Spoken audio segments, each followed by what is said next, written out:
All right, I'm listening to the music. I'm watching things. I'm hearing. I'm listening.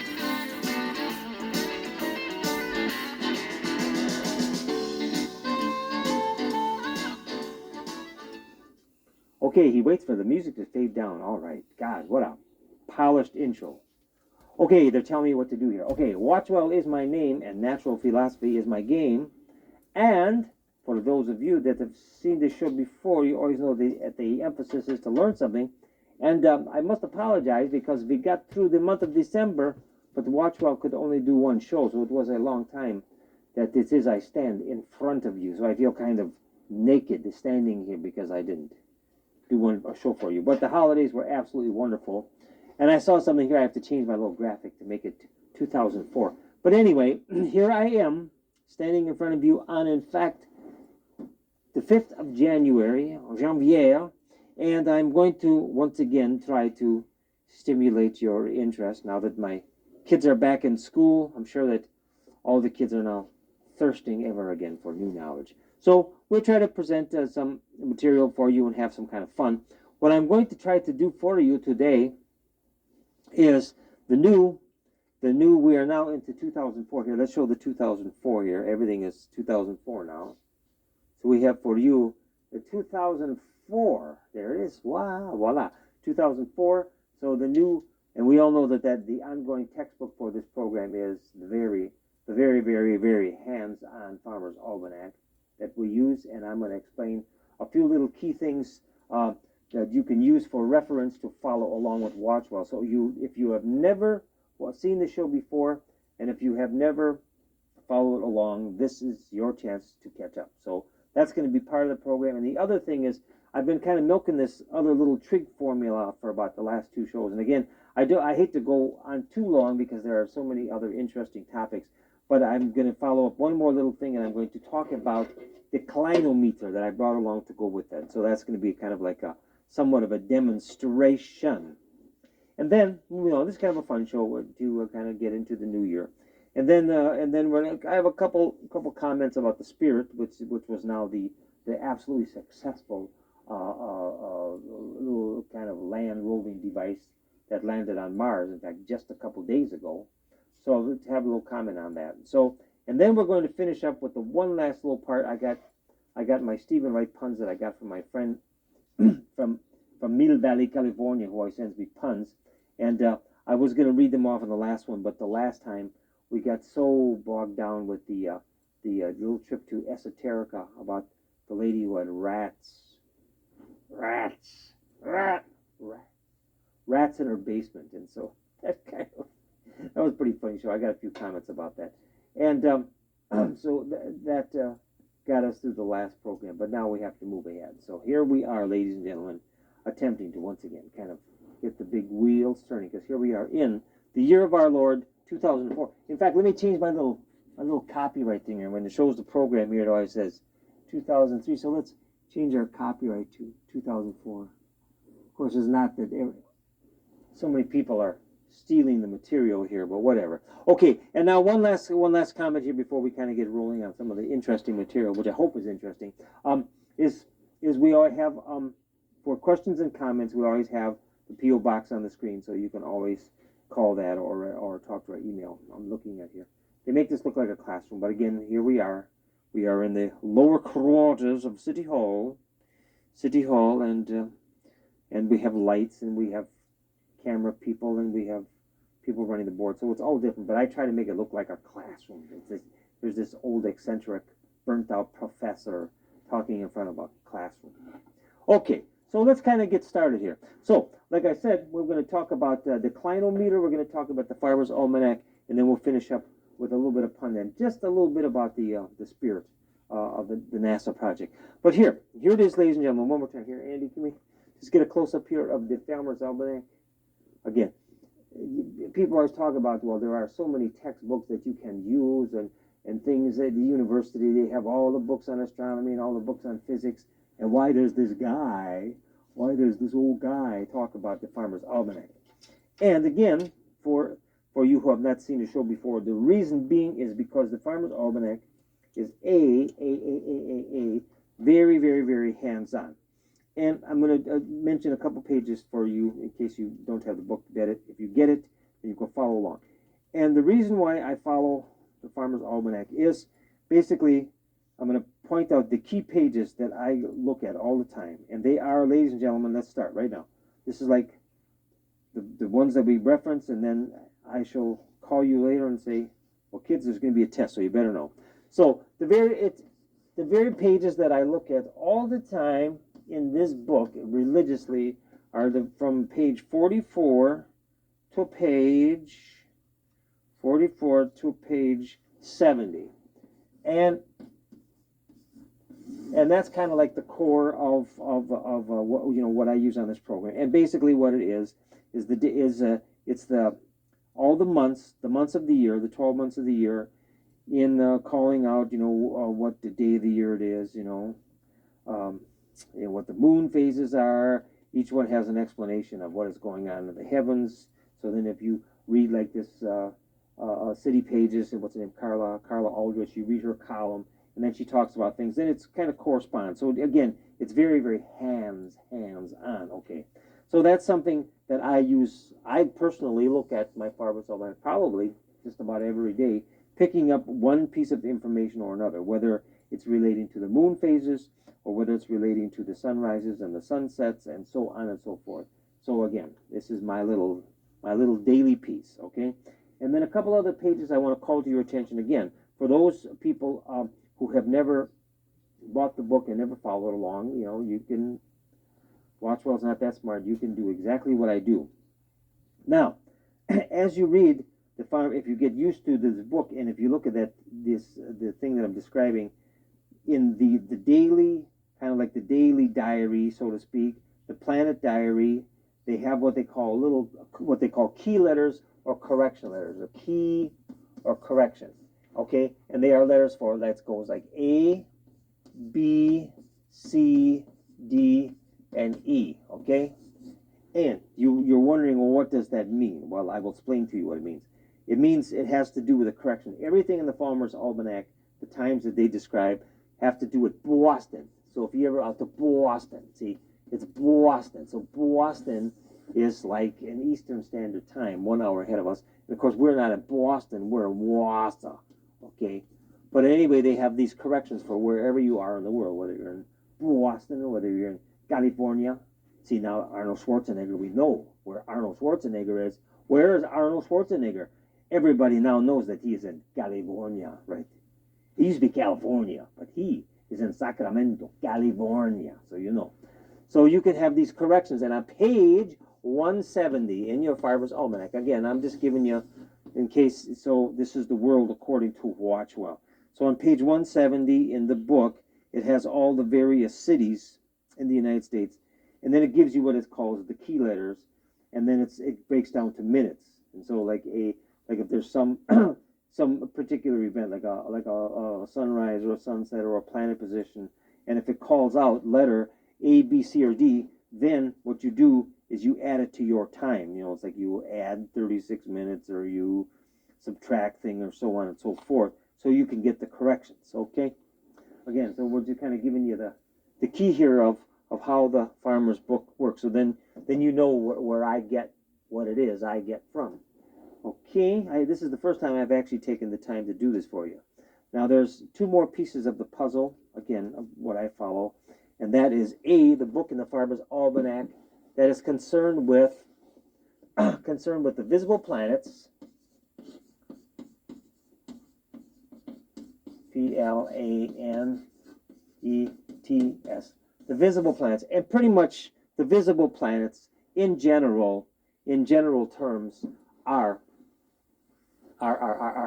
instead of getting into like Pluto and Uranus and Neptune, they're really pretty much out there. So for the most part, the visible planets are, ladies and gentlemen, on, let's see what page are the visible planets called, on 94, and I will talk a little bit about that. Okay, the visible planets are Venus, of course, Venus,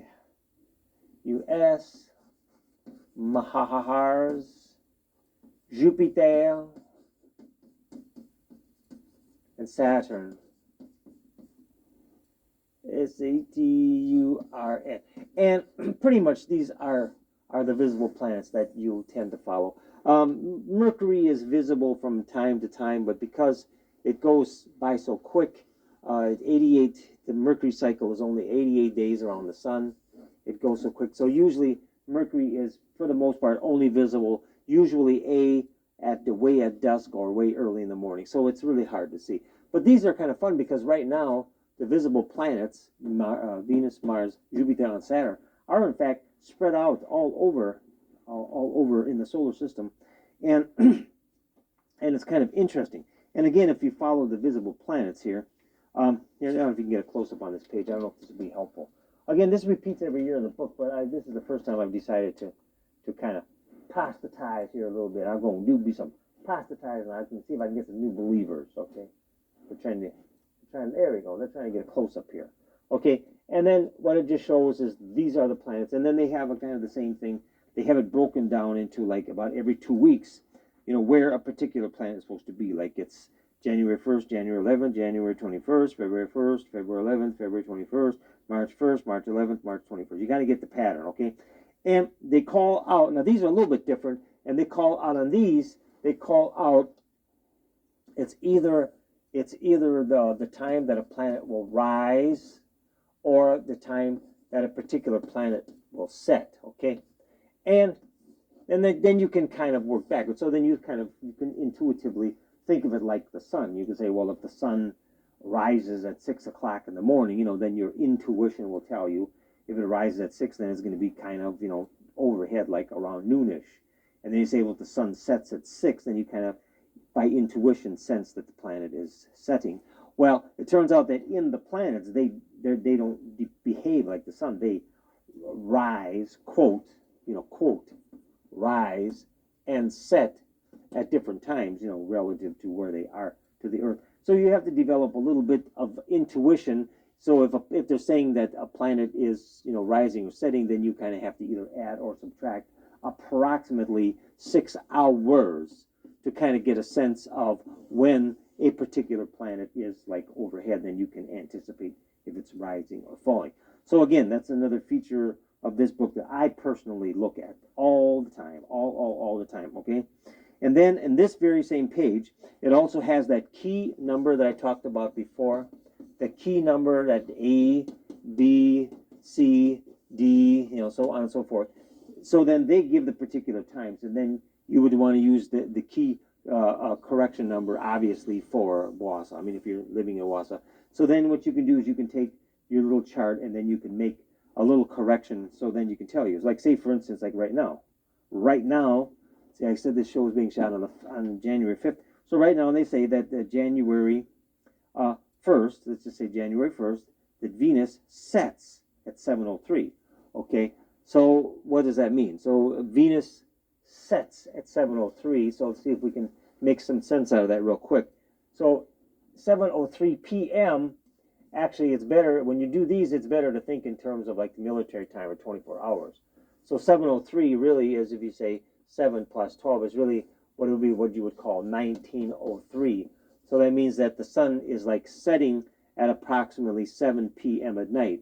So then if you subtract that 6 hours like I talked about, what that approximately tells you is that at this very time, you look out on the horizon and the sun is set. That means that Venus is approximately overhead, like the sun would be overhead, at approximately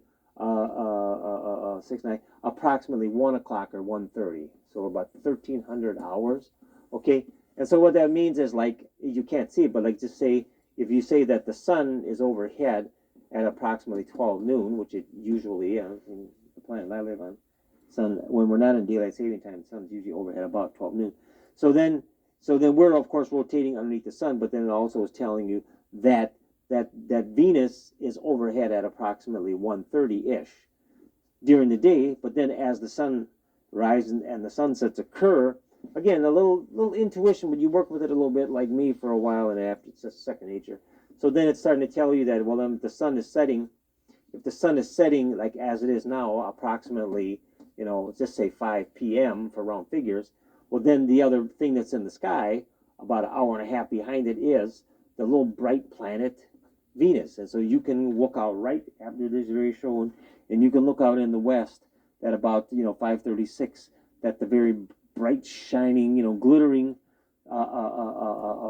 thing that looks like a star is the planet Venus. And of course, it's getting its light right from the sun. See, but it's slightly behind it. See, so again, if you do a little homework and use those little key numbers that I described to you, then again you can figure out where the planets are. Now, one more thing I'm going to talk about. Again, I'm always talking about like the stars and the constellation, and there's one more piece to the puzzle. And again, I want to get some, some converts this year. That's why I'm doing some heavy proselytizing here. I should write the Farmer's Almanac people and tell them that I use this book. Maybe they'll give me some money or something. See, I'm doing this all the goodness of my heart. Now, there's one more piece to the puzzle. And again, if you can do this in a hands-on way, then like when you read this stuff like in City Pages, what that Carla Aldrich writes, and so on and so forth, it'll all make much more sense to you. Now, there's one more piece of the puzzle is on page 88 in here. It's called the bright stars, what's called the transit times. And again, it calls out, the kind of the basic constellations that here all the time. The bright stars in the various constellations, like Regulus and Leo, or Sirius in Canis Major, or Regal and Orion, and kind of like the biggies. And it's a little confusing, but how they call them out is the bright stars. They have it broken down as follows. Again, I'll get back to this planet thing here. Again, we're kind of taking a little slower kind of a show today, just to kind of ease our way into the new year, kind of like ease our way in. We're going to ease on down. We're going to ease on in. Okay, and into this year. And now this particular, I'm dropping my paper. Oh, that's the very one I want. Oh man, see, that's what happens when you're a bookworm. You drop all your papers. You drop all your papers, and you're tragically lost. My papers, please. Oh, don't step on my papers. Oh.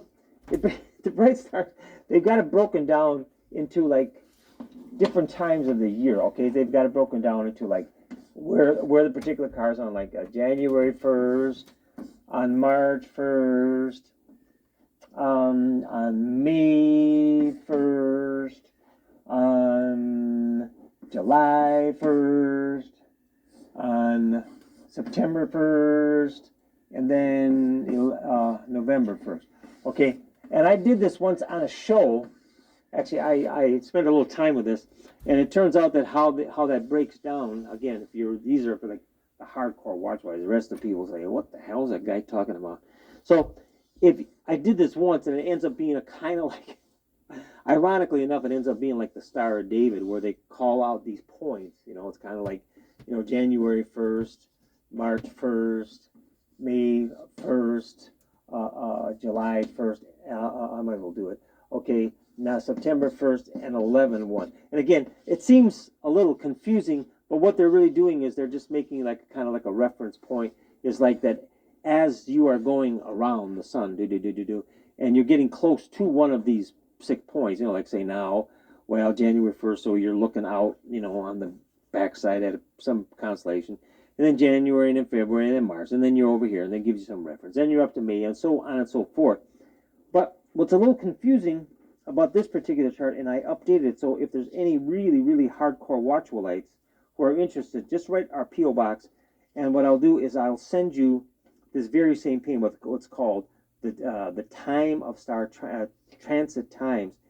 And because it's kind of the same thing, they have it in like bold letters and italicized letters and different times of the day. And what I did is I spent the time a couple years ago, and I made up this little chart in a kind of like what you call military time, or 24-hour time. So instead of having to think in terms of whether it's 6 a.m. or 6 p.m. or all that stuff, it gets more confusing. I rewrote the little chart that they give you in 24-hour time, so then you can't get confused. So then if they say that a star is rising or setting at 1400 hours, well, 1400 hours is always 2 o'clock. It can't be confused whether it would be 2 o'clock in the morning or 2 o'clock in the afternoon.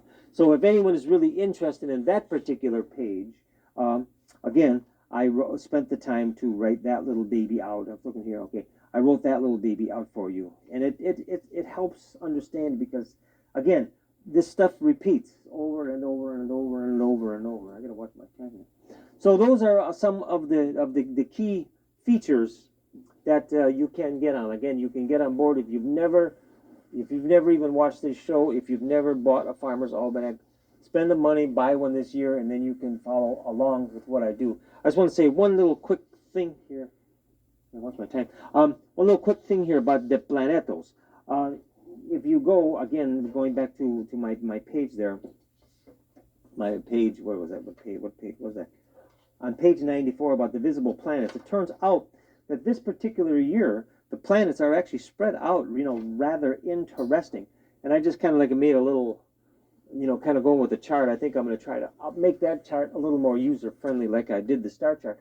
It turns out that as we speak, the particular planets, in addition to looking at the constellations, the planets as they are right now are actually spread out kind of interesting, okay? And it's kind of like this here, okay? Here's, let's see, where are we? How can we do this here real quick? Let's just say, let's do it like this. Let's just say, okay, right now it's after the first of the year, so our little earthy poo is over here, okay, because it's just after the first, and we're getting ready for a full moon in about 2 days, so the moon is down here. Can we see this? Okay. The moon is down here, and of course then the sun, the sun is up here, okay? But now, almost, how can I do this? Let's do it like this. Probably a better way to do this is think of it like this. Let's put, like they do like in astrology books, let's put the Earth at the center of the universe, and then we'll go like this. And then we'll have the earthy over here, and then and this will be like the full moon out here, and then the full moon will be over here. And then we'll think of the sun as just another star. So our sun will be like another, let's do it like this, sun like another star. Then you can visualize all the rest. So then, like the thing that I always show here. Can we get a close-up of this here, Andy? Yeah, there we go. Can we get a close-up of this? Then this is kind of like a gadget that I'm making, and I'm going to try to make these available. They're a little rough, but I've been using in conjunction with the Farmer's Almanac. I've been doing this for about 4 or 5 years now. Can you get a close-up? There we go. And then this is the kind of a thing that I made that it corresponds with the exact the constellations, which are not exact. In fact, not exactly like a clock, like the astrology people that may divide the constellations evenly into 12 things of clock. Well, they really aren't. They're kind of like it's a little longer between Aquarius and Pisces, and certain of them are bunched together, and so on and so forth. But it all makes sense after a while. But anyway, so those constellations I'm showing here, that's how they talk about, like when they talk about that the moon is in such and such a constellation. It has to do with the fact that if the moon is here, then it's going out here, and then it would be in the constellation of Taurus, way out. Well, it turns out really quickly here is that this particular year, kind of taking the Earth, the star positions, and then of course the kind of like the friendly planets, what they call the visible planets. This particular year they are spread out very, very nicely. Where Venus now right here is actually about over here. Mars is about over here somewhere, like in Mars is in the constellation of Pisces. Okay. Saturn is kind of in conjunction with us. In fact, the Saturn is visible now, like around. It rises pretty much pretty early in the evening, about 8, 9 o'clock, and it's overhead about midnight. So if you have a telescope this year, because Mars has a slow pattern of like going around the sun about 29 years, it's a very, very nice year to get out your telescope and see the rings of Saturn. And Jupiter, as this particular year, is out over here, kind of like in Leo right now, and that moves a little slower too. So it turns out that this particular year, the planets are really kind of spread out nicely, where Venus is up here, and then Mars is over here, which means it's like overhead at about maybe 6, 7 o'clock in the evening, and then of course the Earth rotates away from them, and then it would be Mars would be setting like around midnight, and then another planet is rising, a Saturn, and then another planet is rising, and Jupiter. And Jupiter is rising late, but you can still see it in the morning as a early star. So this is actually a pretty nice year do some stargazing.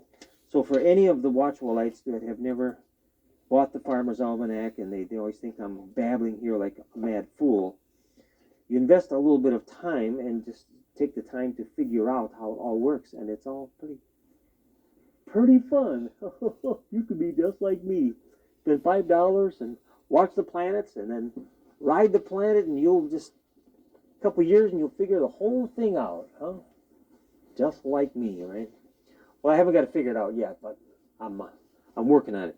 Okay, I gotta really, oh man, I gotta watch my time. I got about 3 minutes here. Okay, now I'm not going to talk about this anymore. I was talking about my little clinometer. I use this little thing I use this little trig formula of how they used to measure distances to like mountains and big things. Okay, and I was talking about that little problem here. I'm not going to rewrite the formula, but if those of you that might remember, I was talking about I had this little trig thing that I was doing with my daughter, and I was talking about this cute little formula of how they used to measure the distances to like, mountains and faraway objects, a long time ago.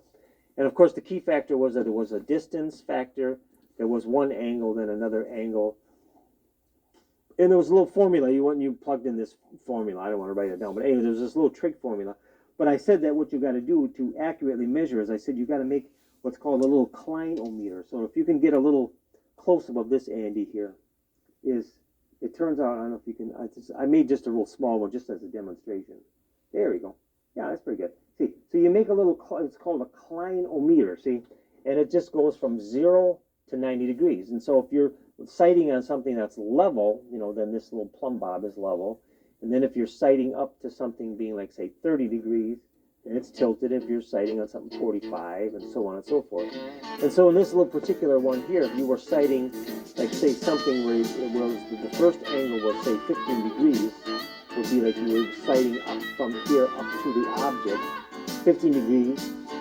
Oh no, my music's coming. And then you walk a distance and you go 30 degrees, then that's your second angle.